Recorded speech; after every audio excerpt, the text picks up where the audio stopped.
Hello बच्चों, अभी हम लोग क्लास 12 इकोनॉमिक्स का मोस्ट बीबीआई इंपॉर्टेंट क्वेश्चन करने वाले हैं बच्चों, जो कि 17 फरवरी को झारखंड बोर्ड का इकोनॉमिक्स का जो एग्ज़ाम होने वाला है उसमें 100% ये सब क्वेश्चंस आपको देखने के लिए मिलेगा बच्चों।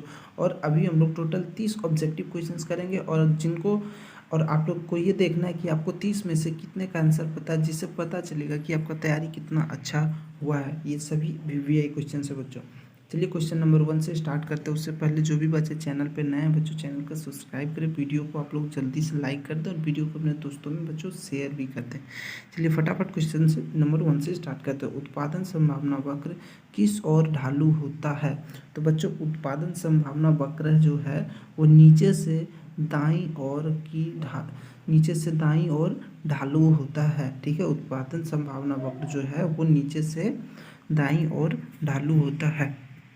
क्वेश्चन नंबर 2, बाजार स्थिति जिसमें वस्तु का केवल एक विक्रेता होता है, यानी बाजार की ऐसी स्थिति बच्चों जिसमें कि वस्तु का विक्रेता सिर्फ एक हो वहाँ पर एक ही चीज़ हो, तो वहाँ एकाधिकार होता है। ठीक है, अल्पाधिकार, ठीक है, द्वैधाधिकार कोई नहीं। तो बच्चों आप लोग यहाँ पे देख सकते हैं एकाधिकार में, जैसे कि एक अगर बेचने वाला हो तो वहाँ पर क्या होता है, उसका एकाधिकार, हर चीज़ उसी का चलता है। कितना पैसा लेगा, कम बेसी नहीं करेगा, एकाधिकार, क्योंकि आपको लेना मजबूरी होता है। तो वैसे वहाँ पर क्या चलता है, एक का अधिकार चलता है, जहाँ की सिर्फ एक बेचने वाला हो। 3 नंबर क्वेश्चन है, यदि उत्पादन संभावना वक्र मूल्य बिंदु के नतोधर है तो सीमांतर अवसर लागत होगी। जब बच्चों उत्पादन संभावना वक्र बिंदु जो है नतोधर होगी तो सीमांतर अवसर जो होती है बच्चों वो बढ़ी हुई होती है। ठीक है, क्या होती है, बढ़ी हुई होती है। बच्चों आप लोग स्क्रीनशॉट ले लीजिए और अच्छा से नोट डाउन करके अच्छा से याद कर लीजिएगा, क्योंकि 17 तारीख को ये क्वेश्चन 100% आपके एग्जाम में आने वाले हैं। राष्ट्रीय आय की गणना की जाती है। तो बच्चों राष्ट्रीय आय की जो गणना है वो वर्ष में एक बार की जाती है। राष्ट्रीय आय यानी कि हमारे राष्ट्र की सरकार के पास, मतलब भारत सरकार के पास कितनी पैसा है उसकी जो गणना है वो साल में एक बार की जाती है, किधर कितना खर्च हुआ सभी चीज़ का। ठीक है, 5 नंबर, राष्ट्रीय आय समिति की स्थापना की गई, यानी राष्ट्रीय आय समिति जो है बच्चों, राष्ट्रीय आय समिति जो है उसकी स्थापना कब की गई थी? तो सन 1950 में राष्ट्रीय आय समिति की स्थापना की गई थी। 6 नंबर क्वेश्चन है, उपयोगिता की माप की जा सकती है। तो बच्चों उपयोगिता की जो माप है वो मुद्रा के द्वारा उपयोगिता की माप की जा सकती है। 7 नंबर क्वेश्चन है, उपभोक्ता कौन है? तो बच्चों उपभोक्ता जो है वो एक आर्थिक एजेंट कहलाता है। ठीक है, उपभोक्ता आर्थिक एजेंट कहलाता है। 7 हो गया। 8 नंबर, वित्तीय मंत्रालय द्वारा तैयार बजट को सबसे पहले रखा जाता है। तो बच्चों वित्तीय मंत्रालय जो बजट रखता है वो जो तैयार किया जाता है वो सबसे पहले बच्चों हम लोगों का लोकसभा में जाता है। ठीक है, लोकसभा में वो बजट सबसे पहले जाता है। 9 नंबर क्वेश्चन, औसत आगमन किसे कहते हैं? तो बच्चों औसत आगमन जो है वो किसी वस्तु की कीमत को औसत आगमन कहते हैं। वस्तु की जो कीमत होती है उसे औसत आगमन कहते हैं। 10 नंबर क्वेश्चन, किसी वस्तु की अवसर लागत सर्वोत्तम विकल्प, यानी किसी वस्तु की जो अवसर लागत होती है वो सर्वोत्तम क्या होती है बच्चों? वो त्यागने की लागत होती है, जिसे कि हम लोग सर्वोत्तम, ठीक है, अवसर लागत की सर्वोत्तम वो त्यागने के लिए होती है। स्पष्ट लागतों में शामिल है। तो बच्चों स्पष्ट लागतों में कच्चे माल की कीमत, ठीक है, श्रमिकों की मजदूरी, उधार पूंजी पर ब्याज, ये सभी चीज़ें जो है बच्चों स्पष्ट लागतों में शामिल होती है। ठीक है, स्पष्ट लागतों में शामिल होती है। 12 नंबर, उत्पादनकर्ता के स्वयं के साधनों का मूल्य स्पष्ट लागतें कहलाती है। ठीक है, उसकी जो स्वयं जो उत्पादन करता है उसकी जो लागतें होती है वो स्पष्ट लागतें कहलाती है। 13 नंबर क्वेश्चन है, मांग वक्र तथा पूर्ति वक्र दोनों के बाईं ओर खिसकने से सामान्य मात्रा में, जैसे देखिए मूल्य वक्र मूल्य वक्र तथा पूर्ति वक्र दोनों बाईं ओर खिसकता है तो बच्चों सामान्य मात्रा में कमी आएगी। ठीक है, सामान्य मात्रा में कमी आ जाती है। 14 नंबर, मांग और पूर्ति वक्र दोनों की दाईं ओर खिसकने से संतुलन मात्रा में क्या होती है जबकि कीमत में। ठीक है, तो बच्चों जब मांग और पूर्ति दोनों दाईं ओर खिसकेगी तो संतुलन मात्रा में कोई परिवर्तन नहीं होता है। ठीक है, याद रखिएगा, बहुत ही इंपॉर्टेंट क्वेश्चन है बच्चों ये सब। 15 नंबर क्वेश्चन है, केंद्रीय बैंक द्वारा कौन सी मुद्रा जारी की जाती है।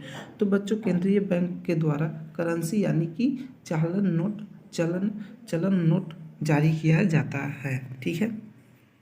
16 नंबर, एकाधिकार प्रतियोगिता की धारणा को दिया है, यानी एकाधिकार प्रतियोगिता की जो धारणा है बच्चों उसे चेम्बरलिन ने दिया है। ठीक है, चेम्बरलिन ने। 17 नंबर क्वेश्चन, किस बाजार में सीमांत आगमन कीमत के बराबर होता है। तो बच्चों पूर्ण प्रतियोगिता में सीमांत आगमन कीमत के बराबर होता है। ठीक है।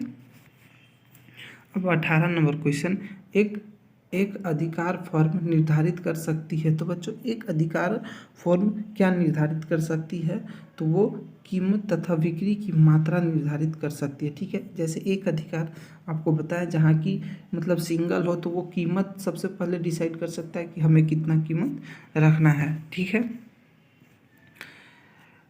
19 नंबर, समष्टि अर्थशास्त्र का मुख्य यंत्र है। तो बच्चों समष्टि अर्थशास्त्र का मुख्य यंत्र है सामान्य मूल्य स्तर। ठीक है, सामान्य मूल्य स्तर समष्टि अर्थशास्त्र का एक अंतर है, यानी सामान्य मूल्य हर जगह जो कीमत हो वो सामान्य हो। 20 नंबर, निम्नलिखित में से कौन सा स्टॉक है। तो संपत्ति, बचत, निर्यात, लाभ। तो बच्चों यहाँ पर संपत्ति जो है वो एक स्टॉक है, जैसे जमीन हो गया, ये सब चीज़ें जो होती है वो स्टॉक होती है।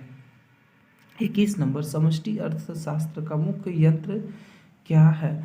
तो समष्टि अर्थशास्त्र का मुख्य अंतर्राष्ट्रीय आय विश्लेषण है। समष्टि अर्थशास्त्र का मुख्य यंत्र क्या है, तो राष्ट्रीय आय का विश्लेषण करना।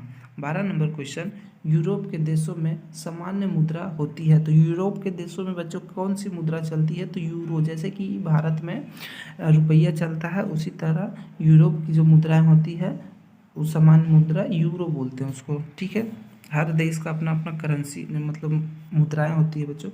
मुद्रा का प्राथमिक कार्य है। तो बच्चों मुद्रा का जो प्राथमिक कार्य होता है वो होता है मूल्य का मापन। ठीक है, मूल्य का, कीमत का मापन यानी मूल्य का मापन करना, ये मुद्रा का प्रथम कार्य है। 24 नंबर, व्यापारिक बैंक के प्राथमिक कार्य कौन से हैं। तो बच्चों व्यापारिक बैंक के जो प्राथमिक कार्य है बच्चों वो है शाख निर्माण। ठीक है, शाख निर्माण व्यापारिक बैंक का प्राथमिक कार्य है। 25 नंबर क्वेश्चन है, उपभोक्ता फलन का विचार प्रतिपादित किया है। तो बच्चों उपभोक्ता फलन का जो विचार है वो किसने प्रतिपादित किया है, किसने दिया है, तो किन्स ने बच्चों, किन्स ने उपभोक्ता फलन विचार का प्रतिपादित किया है।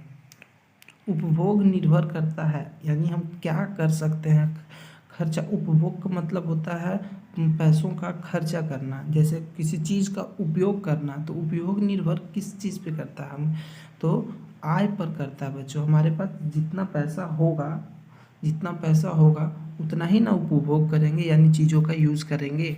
ठीक है, तो उपभोग उपभोग किस चीज़ पर निर्भर करता है, तो आय पर यानी कि पैसे पर।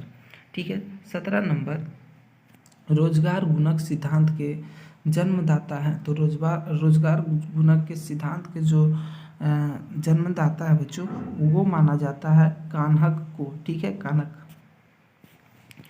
18 नंबर, किन्स के रोजगार सिद्धांत का प्रारंभिक बिंदु है। तो बच्चों किन्स के जो रोजगार सिद्धांत का जो प्रारंभिक बिंदु है वो है बच्चों हम लोग का उपभोग। ठीक है बच्चों, तो यहाँ 28 होगा जो कि मिस्टेक से 18 लिखा गया बच्चों।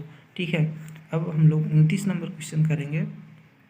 विकासशील राष्ट्रों के लिए कौन सा बजट सबसे उपयुक्त है? तो बच्चों विकासशील राष्ट्रों के लिए सबसे मतलब सबसे कौन बजट राष्ट्रों के लिए कौन सा बजट सबसे उपयुक्त है? तो बच्चों घाटे की जो बजट होती है वो विकासशील राष्ट्रों के लिए सबसे उपयुक्त होता है, घाटे की बजट।